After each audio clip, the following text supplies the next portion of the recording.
जब भी बात समुद्र के अंदर पाए जाने वाले काल्पनिक दैत्यों की आती है तो सभी के मन में दो ऐसे मॉन्स्टर का नाम आता है जिसकी शक्ति के आगे धरती के किसी भी जीवों का टिक पाना असंभव सा हो जाता है।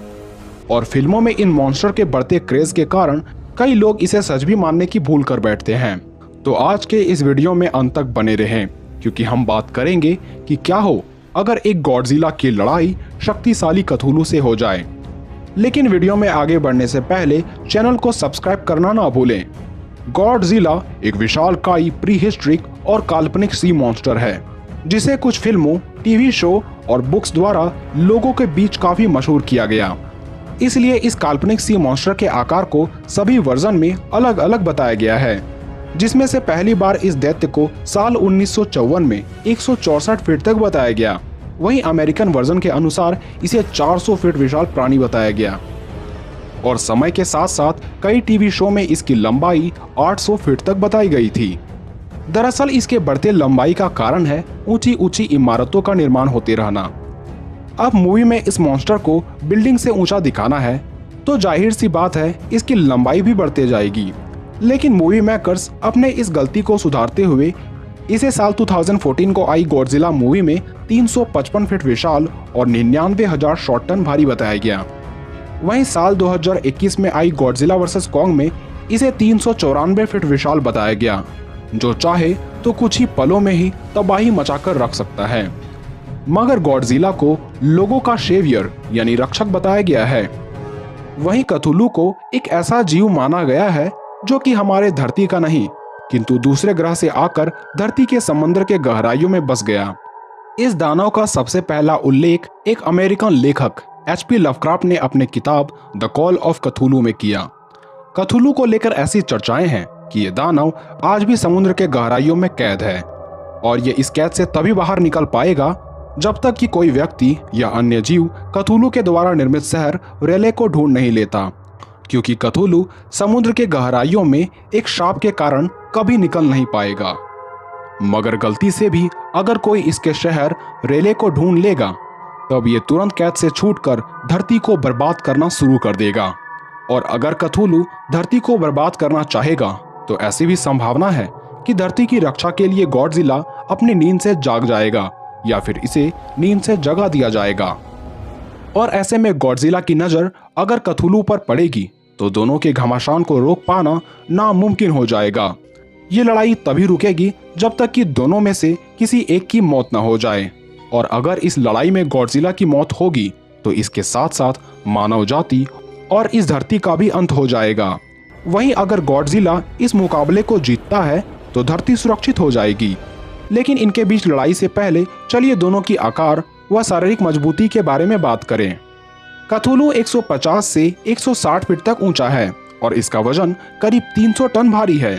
वहीं नए डेटा के अनुसार गॉडजिला 394 फीट ऊंचा है, यानी कथुलू गॉडजिला के सामने किसी बच्चे के आकार के जितना होगा। इसके साथ ही गॉडजिला कथुलू से 30 गुना ज्यादा भारी है, यानी कि आकार की तुलना करने पर हमें पता चलता है कि गॉडजिला के आकार के आगे कथुलू की आकार काफी छोटी पड़ जाएगी। और लड़ाई में गलती से अगर गॉडजिला ने अपना एक पैर कथुलू को दे मारा तो कथुलू का वही काम तमाम हो जाएगा। पर चीजें जैसी दिखने में लग रही है ये उतनी सरल भी नहीं है, क्योंकि कई उल्लेखों के अनुसार कथुलू को एक ऐसा जीव माना गया है जिसका मुंह एक ऑक्टोपस की तरह है, जिसमें से 45 टेंटिकल्स बाहर की ओर निकले हुए हैं। लेकिन कथुलू की सबसे ताकतवर बात यह है कि उसके पीठ पर 2 पंख भी मौजूद हैं, यानी कि कथुलू गॉडजिला के शरीर पर हवा में उड़कर भी हमला कर सकता है। साथ ही गॉडजिला के बड़े शरीर होने के कारण वो कथुलू के मुकाबले कम अजाइल और कम फ्लेक्सिबल भी है। लेकिन गॉडजिला की सबसे बड़ी ताकत है उसके मुंह से छोड़ा गया एटॉमिक ब्लास्ट।